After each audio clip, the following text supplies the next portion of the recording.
Welcome back to my channel. आज की video में हम सर्विसेज मार्केटिंग का एक इम्पोर्टेंट टॉपिक जो है हमारा सर्विस रिकवरी वो हम करने जा रहे हैं। इससे पहले हम इसको नॉर्मल वर्ड्स में समझ लेते हैं। सर्विस रिकवरी होता क्या है। जो हमारी सर्विस रिकवरी होती है वो सर्विस फेलियर के बाद जो हमारे कस्टमर को हम दोबारा से उनको सेटिस्फाइड करना चाहते हैं, ठीक है, उस प्रोसेस को हम क्या बोलते हैं, सर्विस रिकवरी। जैसे मान लीजिए कस्टमर हमारा डिससेटिस्फाइड होता है, ठीक है, और वो हमारे पास दोबारा से मुड़ के नहीं आएगा, ये चांसेस होते हैं। इसके लिए हम कस्टमर को रीबिल्ड करने के लिए, उनका ट्रस्ट अच्छे से बढ़ाने के लिए हम क्या करते हैं, उनको सर्विस रिकवरी प्रोवाइड करते हैं। ठीक है, जो मैंने कुछ पॉइंट्स लिखे हैं हम उसको समझ लेते हैं। ये लिखा है, service recovery refers to the actions taken by a company to correct failures and restore customer satisfaction. Service recovery क्या होती है, वो एक्शन होता है जो कि कंपनी अपनी सर्विस फेलियर्स को पूरा करने के लिए लगाती है और कस्टमर को सेटिस्फैक्शन प्रोवाइड करती है। ठीक है, उसके बाद सेकंड पॉइंट में लिखा है, service recovery is not just about saying sorry. ये सिर्फ एक सॉरी बोलना नहीं होता, ये एक स्ट्रक्चर प्रोसेस होता है जिसका क्या मेन एम होता है, प्रॉब्लम को सॉल्व करना और कस्टमर को ट्रस्ट रीबिल्ड करके रखना है ताकि वो हमारे पास बार बार आए। ठीक है, उसको सर्विसेज के डिससेटिस्फैक्शन ना हो। ये हो गया हमारा सर्विस रिकवरी का मीनिंग। ठीक है, उसके बाद हमारे इसके कुछ आते हैं की एलिमेंट्स होते हैं सर्विस रिकवरी के। वो हमारे क्या होते हैं, लिसनिंग द कंप्लेंट्स केयरफुली। हमें कस्टमर की कंप्लेंट्स को केयरफुली समझना चाहिए ताकि हम उसको अच्छे से हम उसका करके सॉल्यूशन निकाल सकें। सेकंड पॉइंट हमारा एक्नॉलेजिंग द मिस्टेक। हमें मिस्टेक को बार बार नहीं करना है, ठीक है, उसमें सुधार हमने लाने हैं टाइम टू टाइम। ठीक है, उसके बाद हमारा इसके बाद है हमारा अपोलाइजिंग सिंसियरली। हमने सिंसियरली क्या करना है, अपनी प्रॉब्लम का अपोलाइज करना है। ठीक है, उनसे सॉरी वगैरह भी हमने मांगनी है। ठीक है, सर्विस रिकवरी में फोर्थ पॉइंट हमारा providing a quick and fair solution. उन्हें जल्दी से जल्दी सॉल्यूशन प्रोवाइड करना है, डिले हमें नहीं करना है। फिफ्थ पॉइंट है हमारा ऑफरिंग कंपनसेशन भी हमें प्रोवाइड करने पड़ते हैं कई केसेस में। जैसे होता है रिफंड, रिप्लेसमेंट या डिस्काउंट हमें प्रोवाइड करते हैं हम कस्टमर को ताकि उसका ट्रस्ट हमारे ऊपर बना रहे। सिक्स पॉइंट है हमारा taking correct action to prevent future failures. ठीक है, हमें करेक्ट एक्शंस करने हैं, ठीक है, ताकि हम अपने फ्यूचर को हम क्या कर सके, फ्यूचर फेलियर्स को हम सुधार सके टाइम टू टाइम, उससे पहले हम उनको सुधार लें। ठीक है, रीजंस क्या क्या होते हैं हमारे फेलियर्स के। ठीक है, फर्स्ट पॉइंट हमारा डिले इन सर्विस रिकवरी। अगर हमारे सर्विसेज टाइम टू टाइम नहीं हो रही है, ठीक है, तो हमारे कस्टमर सेटिस्फाइड नहीं होंगे। ठीक है, और उनको डिससेटिस्फैक्शन हो जाएगी। ठीक है, ये हमारा फर्स्ट रीज़न होता है सर्विस फेलियर का। सेकंड पॉइंट है हमारा रूड स्टाफ बिहेवियर। क्योंकि कस्टमर हमारा चाहता है, ठीक है, चाहे कोई भी कस्टमर है वो चाहेगा कि मेरे से पोलाइटली बात की जाए, मेरी प्रॉब्लम का सोल्यूशन निकाला जाए। बट अगर हमारा जो स्टाफ है वो हमारा रूड बिहेव कर रहा है तो जो हमारे कस्टमर होंगे वो डिससेटिस्फाइड हो जाएंगे। ये भी हमारा क्या है, रीज़न है सर्विस फेलियर्स का। इसके कारण हमारे जो कस्टमर है वो हमारे पास नहीं आएंगे क्योंकि हमारे जो स्टाफ है उसका रूड बिहेवियर है। ठीक है, थर्ड पॉइंट है हमारा प्रोडक्ट और सर्विस क्वालिटी प्रॉब्लम। अगर हमारे प्रोडक्ट या सर्विसेज में कोई प्रॉब्लम है तो कस्टमर हमारा डिससेटिस्फाइड हो जाएगा और हमारी सर्विस फेलियर्स हो जाएंगी। ठीक है, फोर्थ पॉइंट हमारा टेक्नोलॉजी और सिस्टम फेलियर्स। ठीक है, हमारा जो कोई टेक्नोलॉजी का काम है, कोई सिस्टम पे हम काम कर रहे हैं, ठीक है, वो हम टाइम टू टाइम नहीं कर रहे हैं और हमारी कमिटमेंट पूरी नहीं हो रही है तो हमारी क्या होगी, सर्विस फेलियर्स हो जाएगी। हमारा फिफ्थ पॉइंट है lack of training and knowledge. जो हमारे स्टाफ है अगर उसको नॉलेज ही नहीं है, ट्रेनिंग ही नहीं है, तो वो हमारी सर्विसेज को अच्छे से नहीं कर पाएंगी। ठीक है, और जो हमारे जो कस्टमर है वो डिससेटिस्फाइड हो जाएंगे और हमारा सर्विस फेलियर्स बन जाएगा। ठीक है, उसके बाद है हमारा सिक्स है ओवर प्रोमिसिंग।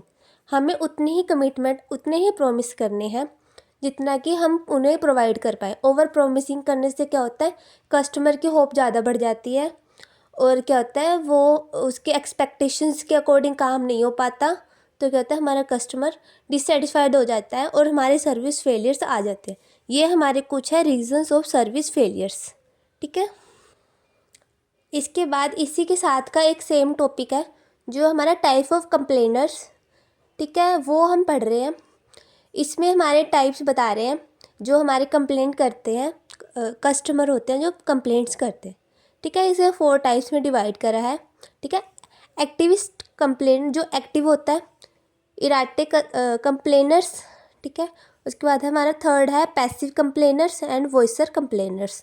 ठीक है, ये हमारे 4 होते हैं कंप्लेनर्स होते हैं। ठीक है, इनको हम एक एक करके पढ़ लेते हैं।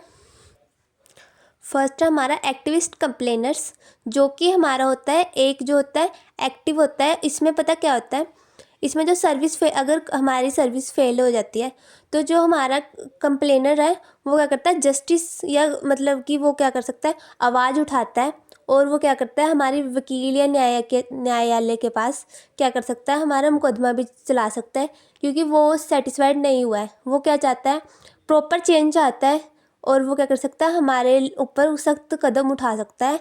ये मतलब एक तरीके का बहुत ज़्यादा कड़े कदम उठाता है और क्या करता है, अपनी डिससेटिस्फैक्शन को शो करता है। ठीक है, जैसे कि मैंने लिखा है कि वो सीख जस्टिस के पास जाता है। ठीक है, करेक्टिव एक्शंस के लिए वो चुप नहीं रहता है, अपनी आवाज़ उठाता है और प्रॉब्लम को सॉल्यूशन चाहता है। ठीक है, वो क्या करता है, कंप्लेन करता है और क्या करता है, अपने जो डिससेटिस्फैक्शन है उसको स्ट्रांगली क्या करता है, एक्सप्रेस कर देता है सभी जो हमारे पब्लिक है उसके सामने। ठीक है, उसके बाद हमारा सेकंड है इराटिक कंप्लेनर्स। ठीक है, वो हमारा क्या होता है, जो ये हमारा कंप्लेनर होता है जो कि बहुत ही गुस्से में होता है। ठीक है, अपने इमोशंस को एक्सप्रेस करता है जब उसको सर्विस फेलियर मिलती है। ठीक है, वो चुप नहीं रहता है अपनी प्रॉब्लम का, वो चाहता है कि वो गुस्से से बात करता है और कुछ हॉस्टली मैनर मतलब कि गलत शब्दों में भी वो बात कर सकता है। ये होता है हमारा इराटिक कंप्लेनर्स। ठीक है, ये क्या सोचता है कि जो भी कंपनी ने किया है, जो भी सर्विस प्रोवाइडर ने की है उसके साथ वो गलत हुआ है और वो अपनी क्या कहते हैं, डिससेटिस्फैक्शन को शो करता है। इन दोनों में क्या डिफरेंस है, जो ये वाला कंप्लेनर होता है वो क्या करता है, हमारे ऊपर मुकदमा भी चला सकता है। ठीक है, और जो ये इराटिक कंप्लेनर है ये सिर्फ हमारे ऊपर ऊंची आवाज़ में बात करता है, ये कोई मुकदमा नहीं चलाता। सिर्फ इसमें इतना फ़र्क है। इसके बाद है हमारा पैसिव कंप्लेनर्स। जो पैसिव कंप्लेनर होता है वो क्या करता है, अपनी जो डिससेटिस्फैक्शन होती है उसको डायरेक्टली कंपनी के सामने शो नहीं करता। ठीक है, वो अपने मन में ही उसको रख लेता है और डिससेटिस्फैक्शन की जो जो हमारी सर्विसेज है उसको चुपचाप सहन कर लेता है। ठीक है, वो उसको एक्सप्रेस अच्छे से नहीं कर पाता और वो साइलेंटली उसे सहन कर लेता है और क्या करता है, और वो चुपचाप क्या करता है, अपने दूसरे ब्रांड की ओर चला जाता है। बट जो सर्विसेज मार्केटिंग है इसमें इस कस्टमर से बहुत रिस्क होता है, क्योंकि ये हमें फीडबैक नहीं प्रोवाइड करते और चुपचाप दूसरे के पास चले जाते हैं।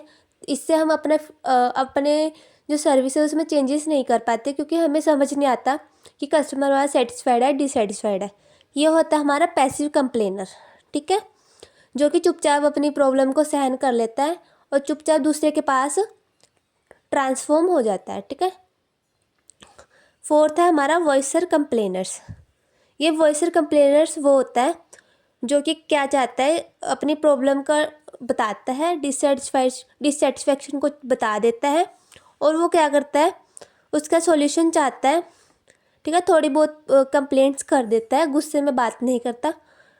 वॉइसर कंप्लेनर वो होता है और अपनी इस प्रॉब्लम का सॉल्यूशन चाहता है और क्या कहता है कि मेरी जो सर्विस है उसको इम्प्रूवमेंट मिल जाए। ये है हमारे 4 जो है हमारे कंप्लेनर्स हैं। ठीक है, आई होप आपको ये सब समझ आया हो। ठीक है, अगर आप चाहते हो कि मैं इनसे अलावा कोई और टॉपिक पर वीडियो बनाऊँ तो आप मुझे कमेंट बॉक्स में बता सकते हैं।